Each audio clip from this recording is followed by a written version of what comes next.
বাংলাদেশের অন্তর্বর্তীকালীন সরকারের প্রধান উপদেষ্টা ডক্টর মোহাম্মদ ইউনূস সরকার 4 দিনের সফরে চীনে রাষ্ট্রীয় সফরে আছেন। এই দ্বিপাক্ষিক সফরটিতে ইতিমধ্যেই বাংলাদেশের এই অন্তর্বর্তীকালীন সরকারের প্রধান উপদেষ্টা ডক্টর মোহাম্মদ ইউনূসকে যথেষ্ট পরিমাণ সম্মান দেখিয়েছেন চীনা কর্তৃপক্ষ। চীনের প্রেসিডেন্ট শি জিনপিং এর সাথে বৈঠক করেছেন প্রধান উপদেষ্টা ডক্টর মোহাম্মদ ইউনূস। দর্শক, বাংলাদেশকে নিয়ে চীন এবং যুক্তরাষ্ট্রের একটা প্রতিযোগিতা শুরু হয়েছে। এখন কিছুক্ষণ আগে টেলিভিশনে দেখছি যে রোহিঙ্গা শরণার্থীদের জন্য $73 মিলিয়ন মার্কিন ডলার অনুমোদন করছে। আপনারা জানেন যে আমাদের প্রধান উপদেষ্টা ডক্টর মোহাম্মদ ইউনূস চীনের সফররত আছে। গেল কালকে কয়েকটা চুক্তি হয়েছে, ভাল লাগছে। সবচেয়ে বেশি ভাল লাগছে যে 2028 সাল পর্যন্ত চীনের বাজারে বাংলাদেশের ব্যবসায়ীরা বিনা ট্যাক্সে ব্যবসা করবে। বাংলাদেশকে অনেক বড় সুখবর দিলেন ডোনাল্ড ট্রাম্প। এটা ডক্টর মোহাম্মদ ইউনূসের জন্য অনেক বড় সুখবর। আমার আওয়ামী লীগের জন্য কষ্ট হয়, যেখানে যাচ্ছে সেখান থেকে দৌড়ানি খাচ্ছে, কোথাও জায়গা নাই। সম্মানিত দর্শক শ্রোতা, আসসালামু আলাইকুম। নতুন একটা ভিডিওতে জানাচ্ছি আপনাদের স্বাগতম। এইমাত্র পাওয়া তাজা এবং গরম খবর। আজকের এই ভিডিওটি কেমন হতে চলেছে, কতটা গুরুত্বপূর্ণ, কতটা চাঞ্চল্যকর, ভিডিওর অংশ বিশেষ এবং শিরোনাম দেখে কিন্তু আপনারা ইতিমধ্যে বুঝেই গেছেন। সেই সাথে আজকের এই ভিডিওতে আপনারা দেখতে চলেছেন বর্তমান প্রেক্ষাপটের আলোচিত এবং সমালোচিত সকল খবরগুলোই। আশা রাখবো আপনাদের কাছে সম্পূর্ণ ভিডিওটি দেখে যাবেন, স্কিপ করবেন না। আমি আর বেশি কথা বাড়াবো না, সরাসরি আপনাদের বিস্তারিত ভিডিওতে নিয়ে যাব। তার আগে আপনাদের কাছে ছোট্ট একটা রিকোয়েস্ট থাকবে, যারা এরকম ভিডিও দেখতে পছন্দ করেন নিচে সাবস্ক্রাইব করে পাশে থাকা বেল আইকনটি বাজিয়ে রাখবেন। ইতিমধ্যে যারা সাবস্ক্রাইব করে দিয়েছেন তাদের জানাচ্ছি অসংখ্য ধন্যবাদ। সম্মানিত দর্শক বন্ধুরা, চলুন তাহলে এই ভিডিওতে একটি লাইক করে দিয়ে আমরা বিস্তারিত ভিডিওগুলো মোবাইলের স্ক্রিন থেকে তারা বাইক বা বাইকের পর এক দেখে আসি। প্রধান উপদেষ্টা ডক্টর মোহাম্মদ ইউনূস দ্বিপাক্ষিক বৈঠকটি গঠনমূলক এবং ফলপ্রসূ হয়েছে, এমনটাই জানান প্রেস সচিব। বাংলাদেশে বিনিয়োগের জন্য চীনা ব্যবসায়ীদের প্রতি আহ্বান জানান ডক্টর ইউনূস। এ সময় শি জিনপিং বাংলাদেশে চীনের বিনিয়োগ এবং উৎপাদনকারী প্রতিষ্ঠানগুলোকে দেশে স্থানান্তরে উৎসাহে প্রতিশ্রুতি দেন। প্রথমবারের মতো রাষ্ট্রীয় সফরে চীনে প্রধান উপদেষ্টা। সফরের তৃতীয় দিনে দেশটির গ্রেট হলে প্রধান উপদেষ্টা ডক্টর মোহাম্মদ ইউনূস বৈঠক করেন চীনের প্রেসিডেন্ট শি জিনপিং এর সাথে।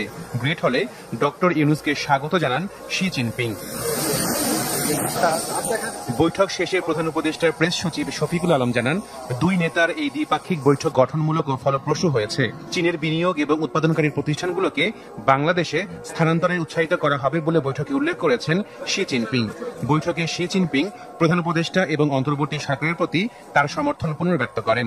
এছাড়া বাংলাদেশের পক্ষ থেকে যখন কোনো বিষয় উত্থাপন করা হবে সেগুলো ইতিবাচকভাবে বিবেচনা করা হবে বলেও আশ্বাস দিয়েছেন চীনের প্রেসিডেন্ট। এরপর বেইজিং এ বাংলাদেশ দূতাবাস আয়োজিত বিনিয়োগ সংলাপে অংশ নেন প্রধান উপদেষ্টা।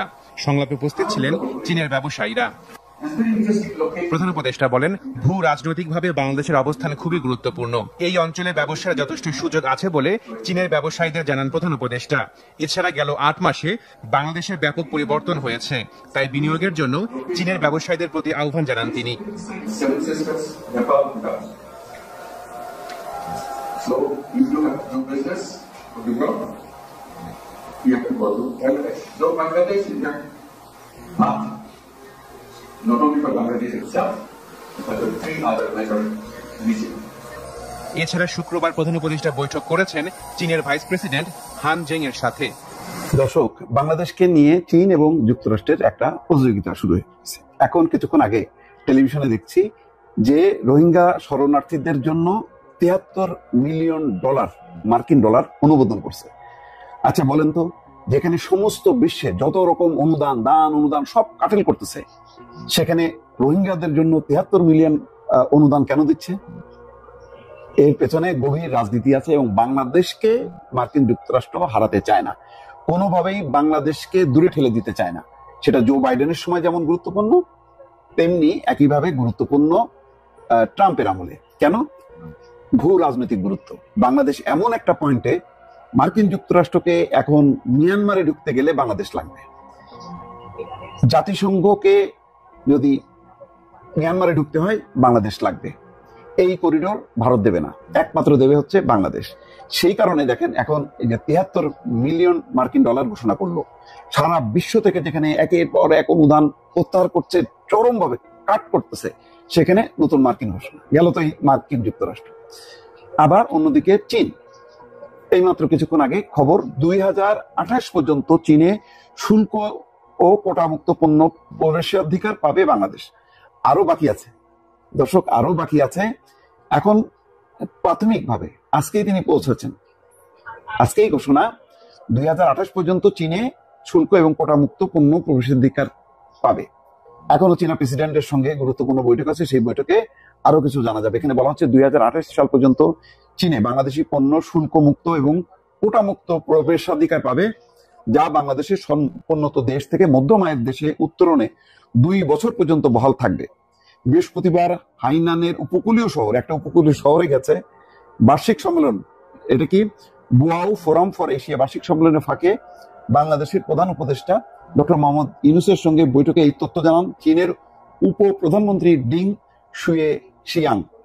তিনি বলেন, প্রেসিডেন্ট শি জিনপিং আপনার সফরকে অত্যন্ত গুরুত্বপূর্ণ বলে বিবেচনা করছেন। চীন আশা করে অধ্যাপক ইউনূসের নেতৃত্বে বাংলাদেশ সমৃদ্ধি অর্জন করবে। দর্শক, কি বুঝলেন? চীনও এক মনে করছে যে শেখ হাসিনা মুক্ত বাংলাদেশ, ভারত মুক্ত হয়েছে। তার যে একটা বড় বাধা ছিল ভারত, সেই বাধা কেটে গেছে। এখন চীন নানাভাবে বিভিন্ন সুবিধা দিয়ে ধারণা করা হচ্ছে যে $2.5 বিলিয়ন মার্কিন ডলার পাইতে পারে বাংলাদেশ এইবারের এই সফরে। এছাড়াও অন্যান্য সুবিধা তো দেখলেন, বাণিজ্য সুবিধা দিচ্ছে। আর মার্কিন যুক্তরাষ্ট্র সারা বিশ্বে যেখানে দান অনুদান সব কাটেল করতেছে, সেখানে রোহিঙ্গাদের জন্য তারা 73 বিলিয়ন মার্কিন ডলার অনুমোদন করছে। আজকের এটা ব্রেকিং খবর। বাংলাদেশ অত্যন্ত গুরুত্বপূর্ণ। বাংলাদেশের সামরিক কমান্ডার যখন নাকি বাংলাদেশ সফর করে গেছেন, সেনাপ্রধানের সঙ্গে বৈঠক করেছেন, ডক্টর মোহাম্মদ ইউনূসের সঙ্গে কথা বলেছেন, তখন তারা বলেছেন বাংলাদেশকে তাদের লাগবে। মোট কথা তারা একটা রুট খুঁজতে চায়, আর বাংলাদেশের রোহিঙ্গাদের জন্য দরকার এই নতুন রুট। এই রুট দিয়ে রোহিঙ্গারা তারা তাদের দেশে প্রবেশ করবে। এই হচ্ছে পরিস্থিতি। দর্শক, হয়তো আরো সুখবর অপেক্ষা করছে বাংলাদেশের জন্য। যেই সরকার, যেই ব্যক্তি, যেই রাজনৈতিক দল বাংলাদেশকে আগামীর দিনে একটা ভালো জায়গায় নেওয়ার জন্য চেষ্টা করবেন, দেশের জন্য ভালো কিছু নিয়ে আসবেন, আমরা সবসময় তার যতই সমালোচনা করি তার ভালো জিনিসটাকে প্রশংসাও করব।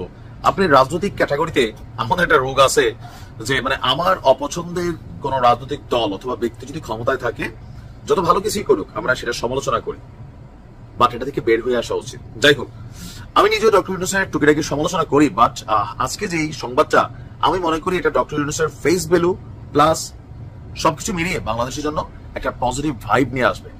দেশের মানুষ উপকৃত হবে। তবে খেয়াল রাখতে হবে যেন এগুলো দুর্বৃত্তায়ন না হয়। দেয় তো সবাই, কিন্তু লুটেরারা, সিন্ডিকেট ওলারা, ফাইল প্রসেসিং ওলারা খায়া ফেলে। আশা করি এবার এমন কিছু হবে না। আপনারা জানেন যে আমাদের প্রধান উপদেষ্টা ডক্টর মোহাম্মদ ইউনূস চীনের সফররত আছেন। গেল কালকে কয়েকটা চুক্তি হয়েছে, ভাল লাগছে। সবচেয়ে বেশি ভাল লাগছে যে 2028 সাল পর্যন্ত চীনের বাজারে বাংলাদেশের ব্যবসায়ীরা বিনা ট্যাক্সে ব্যবসা করবে। তবে একটা বিষয় আছে যে বাংলাদেশ কি পরিমাণ জিনিসপত্র রপ্তানি করে, তাও চীনে, যেখানে চীন এককভাবে সারা পৃথিবীতে, আমরা যে দেশে বসবাস করি, ইউরোপ আমেরিকার প্রত্যেকটা রাষ্ট্রে তাদের দেশের পণ্যের তুলনায় চীনাদের মার্কেট বড়। তো সেখানে চীনের মার্কেট আপনি ঢুকাবেন, যেমন আম নিবে শুনছি চীন, তবে চীনও ভালো ভালো আম পাওয়া যায়। যাই হোক, কিছুটা তারা নিতে হবে। তবে আমরা যেটা পাইছি এটা নাম্বার 2। কয়েকটা চুক্তির মধ্যে আরো একটা খুবই সুন্দর একটা চুক্তি হয়েছে। বাংলাদেশের শিপিং কর্পোরেশনের জন্য 4টি সমুদ্রগামী জাহাজ কেনার জন্য চীন আমাদেরকে অর্থনৈতিক ঋণ দেবে। এছাড়া আরো বিভিন্ন প্রকল্পেও আর্থিক সহায়তা দেওয়ার আশ্বাস করেছে চীন। আর ডক্টর ইউনূসের জন্য একটু পজিটিভ তো আছে যে তাদের বক্তব্য, এই সরকারকে পূর্ণ সমর্থন দেবে আপনার চীন। প্রধান উপদেষ্টার কার্যালয় থেকে পাঠানো বিজ্ঞপ্তিতে বলা হয়েছে, চীনের নির্বাহী ভাইস প্রিমিয়ার ডিং শুয়ে শিয়াং হাইনান প্রদেশে বোয়াও ফোরাম ফর এশিয়া সম্মেলনের ফাঁকে ডক্টর ইউনূসের সাথে সাক্ষাৎ করেন এবং সেখানে দুই দেশের কূটনৈতিক সম্পর্ক প্রতিষ্ঠার 50 বছর পূর্তি উপলক্ষে বিনিয়োগ, বাণিজ্য, সাংস্কৃতিক সম্পর্ক, জনগণের মধ্যে যোগাযোগ বৃদ্ধির বিষয়েও একমত হয়েছে। আর বলছে যে প্রেসিডেন্ট শি জিনপিং ডক্টর ইউনূসের এই সফরকে গুরুত্ব দিয়েছেন। চীন আশা করে অধ্যাপক ইউনূসের নেতৃত্বে বাংলাদেশের উত্তরোত্তর উন্নতি হবে এবং আরো অনেক কিছু হবে। তো প্রধান উপদেষ্টা এক চীন নীতির প্রতি বাংলাদেশের অঙ্গীকার পুনর্ব্যক্ত করেছেন এবং দক্ষিণ এশিয়ার প্রথম দেশ হিসাবে চীনের বেল্ট অ্যান্ড রোড ইনিশিয়েটিভে যোগ দিতে পেরে ঢাকা গর্বিত বলেও আপনার বলা হয়েছে। চীনা ঋণের সুদহার 3% থেকে কমিয়ে 1 থেকে 2% করার অনুরোধও তিনি জানিয়েছেন। এছাড়া বাংলাদেশ চীনের অর্থায়নে পরিচালিত প্রকল্পগুলোর কমিটমেন্ট যে ফি আছে সেইটাও মওকুফের অনুরোধ জানিয়েছেন বাংলাদেশের পক্ষ থেকে ডক্টর মোহাম্মদ ইউনূস। এছাড়া এখানে অনেক কিছু, ব্যবসা বাণিজ্য, বৈদ্যুতিক যান, পোশাক, হালকা যন্ত্রপাতি, হাইটেক ইলেকট্রিক্স, চিপ উৎপাদন, এগুলো নিয়েও আপনার চীনের সাহায্য চাইছেন যেন আমরা আরো উন্নত হই। চীনের কাছে টেকনোলজি আছে। এখানে বেশ কিছু জিনিস যেটা হয়েছে আমার কাছে মনে হচ্ছে এটা খুবই গুরুত্বপূর্ণ যে 28 সাল পর্যন্ত বাংলাদেশের পণ্যের জন্য শুল্কমুক্ত এবং কোটামুক্ত সুবিধা চীন দিবে। অর্থাৎ ঢাকার স্বল্পোন্নত দেশ থেকে মধ্যমায়ের দেশের উন্নীত হওয়ার পরেও 2 বছর এই সুবিধা পাবে বাংলাদেশ। এই সফরটা বেশ কিছু তাৎপর্যপূর্ণ ঘটনাবলীর মধ্যে এটা গুরুত্বপূর্ণ। বাংলাদেশকে অনেক বড় সুখবর দিলেন ডোনাল্ড ট্রাম্প। এটা ডক্টর মোহাম্মদ ইউনূসের জন্য অনেক বড় সুখবর। আমার আওয়ামী লীগের জন্য কষ্ট হয়, যেখানে যাচ্ছে সেখান থেকে দৌড়ানি খাচ্ছে, কোথাও জায়গা নাই। শেখ হাসিনা পালানোর পরে জাতির চাচা হিসাবে সবাই মেনে নিয়েছিল ডোনাল্ড ট্রাম্পরে। তারা ধরে নিয়েছিল ডোনাল্ড ট্রাম্প ক্ষমতা আসলে, যেহেতু মোদির সাথে ডোনাল্ড ট্রাম্পের একটা ভালো সম্পর্ক, তাহলে হয়তো মোদি কথাবার্তা বলে ডোনাল্ড ট্রাম্পকে বোঝায় শেখ হাসিনাকে বাংলাদেশে ব্যাক করাবে। যদিও অনেক দেরি হয়ে গিয়েছিল। আমি বারবার করে একটা কথা বলি যে যেটা করার লোহা ঠান্ডা মানে গরম থাকা অবস্থায় করতে হবে, ঠান্ডা হয়ে গেলে আর কিছু হবে না। তো যখন ডোনাল্ড ট্রাম্প ক্ষমতায় আসে তখন অনেক দেরি হয়ে যায়। আর ডোনাল্ড ট্রাম্প কি করবে, মোদি কি করবে, যে ডোনাল্ড ট্রাম্পকে দিয়ে ডক্টর মোহাম্মদ ইউনূসকে সরাবে। আপনাকে জানতে হবে আজকে ডক্টর মোহাম্মদ ইউনূসকে যে সারা পৃথিবী চেনে, সারা পৃথিবী চেনে না, সারা পৃথিবীতে সবাই তাকে সম্মান করে। এই ডক্টর মোহাম্মদ ইউনূসকে বানাইছে কে, এটাকে আপনারা জানেন? যেমন শেখ হাসিনার পৃথিবীতে স্বৈরাচার হিসাবে প্রতিষ্ঠিত করছিল ইন্ডিয়া, যে ইন্ডিয়া সুযোগ সুবিধা দিছে, ইন্ডিয়া মনে করেন যে স্বৈরাচার বানা দিছে শেখ হাসিনারে। পৃথিবীর জঘন্যতম স্বৈরাচার শেখ হাসিনা। ডক্টর মোহাম্মদ ইউনূসকে পৃথিবীতে সম্মানিত করছে হচ্ছে আমেরিকা। যে আমেরিকা ডক্টর মোহাম্মদ ইউনূসকে এত সম্মানের জায়গা দিল, সে আমেরিকায় ডক্টর মোহাম্মদ ইউনূসকে ফেলে দিবে। আমরা এই জিনিসগুলো নিয়ে মানে হাসাহাসি করতাম যে কখনো সম্ভব না।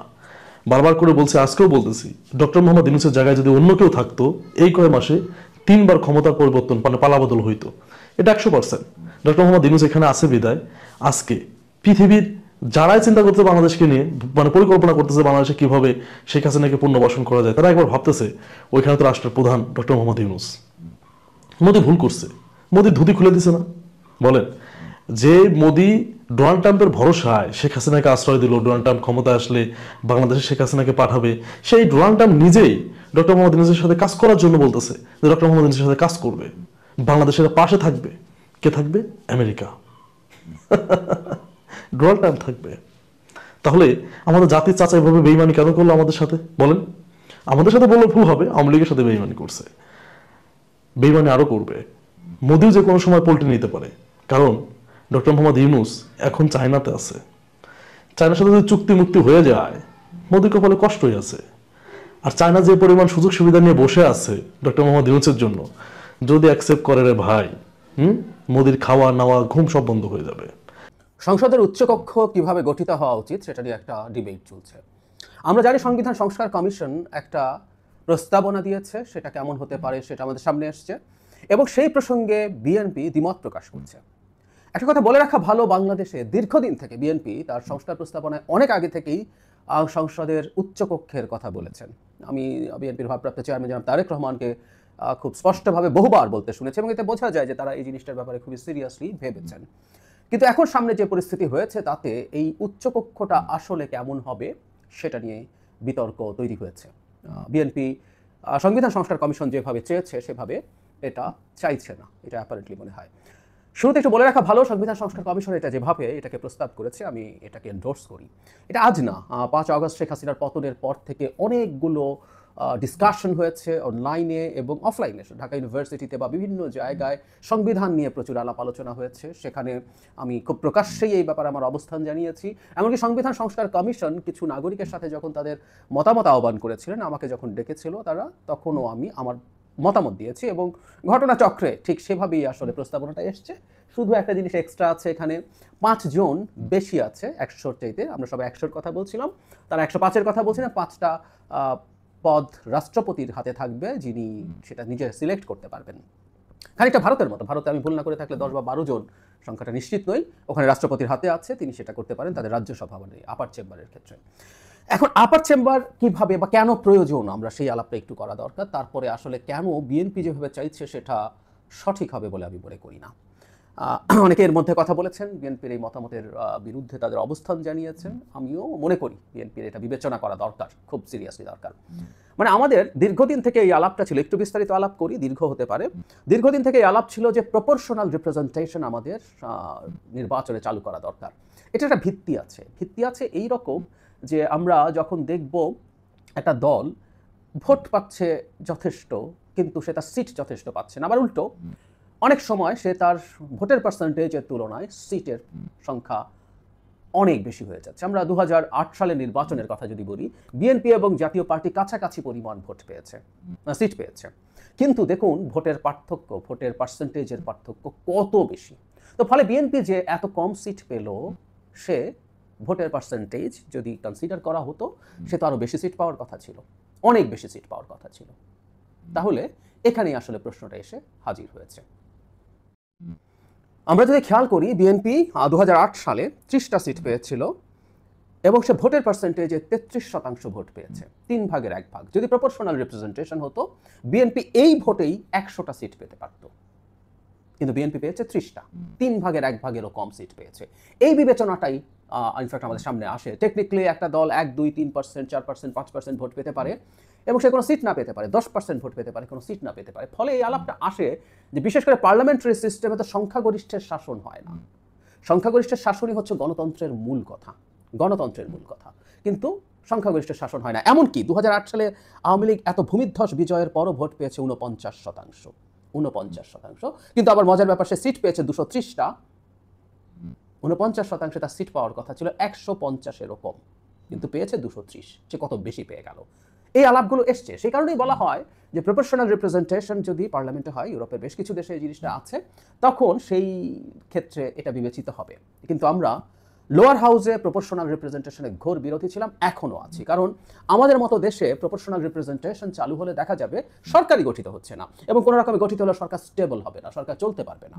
ফলে আমি খুব সিরিয়াসলি এটার বিরোধিতা করেছি বিভিন্ন সময়, বিভিন্ন ফোরামে। একটা উদাহরণ দিই, বাংলাদেশে অনেক সময় 35-36% ভোট পেয়ে 151 সিট পেয়ে যাওয়ার পরিস্থিতি হয়, পেয়ে যাওয়া যায়, মানে সংখ্যাগরিষ্ঠতা হয়ে সরকার গঠন করা যায়। সো 35% যদি কেউ ভোট পায়, তিনি প্রপোর্শনাল রিপ্রেজেন্টেশন যদি লোয়ার হাউসে হয়, তার সিটের সংখ্যা হয় 105, মানে তার সংসদে সংখ্যাগরিষ্ঠ হওয়ার জন্য 36টা আসনের দরকার, এবং এই 36টা আসন জোগাড় করতে গিয়ে তার নাভিশ্বাস উঠে যাবে। আমরা খেয়াল করবো জার্মানিতে এটা হয়, কিন্তু ওটা অনেক বেশি ডেভেলপড গণতন্ত্রের দেশ বলে সেখানে বিরোধীরা তাকে সমর্থন দিয়ে সরকারে রাখছে, আবার তারা মন্ত্রী হচ্ছে, আবার বিরোধী দলও থাকছে। বাংলাদেশের মতো দেশে এটা কার্যত সম্ভব না। আমাদের নিশ্চয়ই মনে হচ্ছে 70 অনুচ্ছেদ আমরা যুক্ত করেছিলাম যাতে হর্স ট্রেডিং না হয়, যেন সরকারটা স্টেবল থাকে। আমরা এখনো 70 যখন সংশোধনের কথা বলছি, 70 অনুচ্ছেদ, তখনও কিন্তু অনাস্থা ভোটের ক্ষেত্রে সেটাকে তুলে দেওয়ার কথা বলছি না। তার মানে আমরা চাই একটা স্টেবল গভর্নমেন্ট হোক। কিন্তু এটাও তো সত্য যে এই দলটা 35% ভোট পেয়ে সংখ্যাগরিষ্ঠতা পেল, সে এই দেশকে নিয়ে যে কোনো কিছু করে ফেলতে পারবে, এটা হওয়া উচিত না, এটা হওয়া উচিত না। সেই কারণেই আসলে আমরা একটা হাইব্রিড সিস্টেমের কথা বলছিলাম, মিক্সড সিস্টেম। আপার হাউসে প্রপোর্শনাল রিপ্রেজেন্টেশন অফ ভোটস থাকবে। আমরা যদি উদাহরণ দিয়ে বলি, 35% ভোট যে দলটা পেয়েছে, সে আপার হাউসে 35টা সিট পাবে, এবং তার মেজরিটি হওয়ার জন্য তখনও 16টা সিট বাকি থাকে। 100 যদি হয়, 105 হলে আরেকটু বেশি হবে। এখন কিভাবে উচ্চকক্ষ কাজ করতে পারে বলে মনে করি, সেটা হচ্ছে এইরকম, কিছু কিছু ক্ষেত্রে আমরা দুটো হাউসকেই একসাথে যে কোনো প্রস্তাবনা পাশ করতে হবে, হতে পারে আইনের ক্ষেত্রে। আমরা আবারও বলছি, এটা কি হওয়া উচিত সেটা নিয়ে আলোচনা হোক। কিন্তু ধরুন, আমার চিন্তার কথা যদি বলি, আমাদের মৌলিক অধিকারের সাথে সংযুক্ত যেসব আইন আছে, আমরা যদি বলি সেগুলো পাশ করছে, যে কোনো আইন না, অনেক আইনই নিম্নকক্ষ দিয়ে পাশ হয়ে যাবে, কিন্তু মৌলিক অধিকারের সাথে সংযুক্ত আইনগুলো দুটো কক্ষ থেকেই পাশ হতে হবে। আমি যদি উদাহরণ দেই, ধরুন ডিজিটাল সিকিউরিটি অ্যাক্ট, এটা আমাদের মত প্রকাশের স্বাধীনতার সাথে যুক্ত, সো এটা একটা মৌলিক অধিকারের সাথে সংযুক্ত আইন। এটা 2 হাউসে যদি পাশ না হয়, তাহলে এটা হবে না। আমরা একটা উদাহরণ দিই, লোয়ার হাউসে পাশ হয়ে গেল কোনো দলের, কিন্তু আপার হাউসে তার ধরলাম যে তার 40টা সিট আছে, তার 11টা সিট নেই, তো তাকে 11টা সিটের জন্য অন্যদেরকে কনভিন্স করতে হবে, এবং কনভিন্স করে তাকে এই আইন পাশ করতে হবে। সেই ক্ষেত্রে সেই দলগুলোর একটা ক্ষমতা তৈরি হবে, সে তখন সংশোধনী দেবে যে তুমি এটা ঠিক করনি, এটা ঠিক করনি, এই আরবিট্রারি গ্রেফতার হতে পারে না, পুলিশকে এত ক্ষমতা দেওয়া যেতে পারে না, এরকম যা যা আছে সেগুলো দিয়ে তখন রাজি হতে হবে যারা ক্ষমতাসীন আছে। তখন এই যে একটা চেকস অ্যান্ড ব্যালেন্স তৈরি হলো, এটা কাজ করবে বেটার। একইভাবে আমরা কি করতে পারি, সংবিধান সংশোধনের জন্য হতে পারে যে দুটো হাউসেই পাস হতে হবে, তারপর আমরা যদি রেফারেন্ডাম রাখি, তারপর রেফারেন্ডামে যাবে। একইভাবে কিছু নিয়োগের ক্ষেত্রে আমেরিকাতে যেটা আছে, তাদের সেনেট অনেকগুলো নিয়োগের ক্ষেত্রে হিয়ারিং করে, শেষে ভোটাভুটি করে কতগুলো মানে নিয়োগ নিশ্চিত করে। এগুলো আবারও বলছি, এগুলো জাস্ট কতগুলো আরবিট্রারি কথা, কিন্তু আপার হাউসকে কতগুলো এক্সক্লুসিভ পাওয়ার, একই সাথে কতগুলো কম্বাইন্ড পাওয়ারের মধ্যে রাখতে হবে, সো দ্যাট একটা সরকার স্টেবল থাকলো কিন্তু সে যে কোনো কিছু যেনতেনভাবে করে ফেলতে পারলো না। এই পরিস্থিতি বা এই প্রেক্ষাপটটা তৈরি করার জন্য আমাদের আপার হাউসের চিন্তা এসছে, এবং যে কথাটা এসছে যে আপার হাউসে নিশ্চিতভাবেই নির্বাচন হবে না, এই পার্সেন্টেজের ভিত্তিতে প্রপোর্শনাল রিপ্রেজেন্টেশন যেটা হয় একটা তালিকা দেবে একটা দল, যে কোনো দল, ধরলাম বিএনপি ভোটের সময় সে তার তালিকা দিয়ে দিল 100 জনের, এর মধ্য থেকে যত পার্সেন্টে যতজন আসে প্রথম থেকে ততজন নিয়ে নেওয়া হবে। এভাবে তারা এই কাজগুলো ঠিক করবেন প্রত্যেকটা দল, এবং বিএনপি যেভাবে বলছেন যে তারা সমাজের বিভিন্ন শ্রেণী পেশার মানুষকে এখানে ইনক্লুড করতে চান, দ্যাটস ফাইন, হতেই পারে। এখন বিএনপি যেটা বলছে সেটা হলো যে তারা সিটের প্রপোর্শনাল রিপ্রেজেন্টেশন চান। তার মানে আমরা এইভাবে যদি বুঝি, আমাদের এখন নারী সিটের ক্ষেত্রে এটা আছে, নারী 50 সিটের মধ্যে এটা ভাগ হয়, এভাবে কোনো দল আমরা যদি এভাবে হিসাব করি 150 মানে 151 সিট যদি পায় সে অর্ধেক সিট পেয়েছে, সো নারী সিটের অর্ধেক সে পেয়ে যাবে। ঠিক একই রকম আপার হাউসে সে যদি 151 সিটও পায় আপার হাউসেও সে অর্ধেক পেয়ে যাবে, মানে 50 সিট পেয়ে যাবে। এইরকম একটা পরিস্থিতি বিএনপি চাইছে, আমি দেখলাম তাদের বক্তব্যের ক্ষেত্রে। এরকম কিছু যদি করা হয় আসলে আপার হাউসে কিছু এক্সট্রা মানুষ যাবে, কিছু মানুষ যদি তারা মানে খুব সিনসিয়ারলি সেগুলো নেয়, আমাদের দেখে হয়তো ভালো লাগবে যে না এই মানুষটা পার্লামেন্টে আছে, যদি তারা যথেষ্ট স্ক্রুটিনাইজ করে সেই রকম মানুষদেরকে নিয়ে নেন বিভিন্ন শ্রেণী পেশার বিভিন্ন রিপ্রেজেন্টেশন নিশ্চিত করার জন্য, সেটা দেখতে হয়তো ভালো লাগবে, কিন্তু কার্যত ওটা কোনো লাভের কিছু নেই। যে কোনো জিনিস লোয়ার হাউস থেকে যখন আপার হাউসে আবার যাবে, ভোটাভুটি হলে একই, তার সংখ্যাগরিষ্ঠতা আছে। যদিও দলের বিরুদ্ধে ভোট দেওয়ার জন্য 70 অনুচ্ছেদের সংশোধনীর কথা আছে, সেটা হলে কিছুটা সম্ভাবনা থাকে যে দলের লোকও তো বিরুদ্ধে ভোট দিতে পারে, কিন্তু যদি সেটাই হয়ে থাকে তাহলে তো আসলে প্রপোর্শনাল রিপ্রেজেন্টেশন অভাবে হলেও সমস্যার কিছু নেই।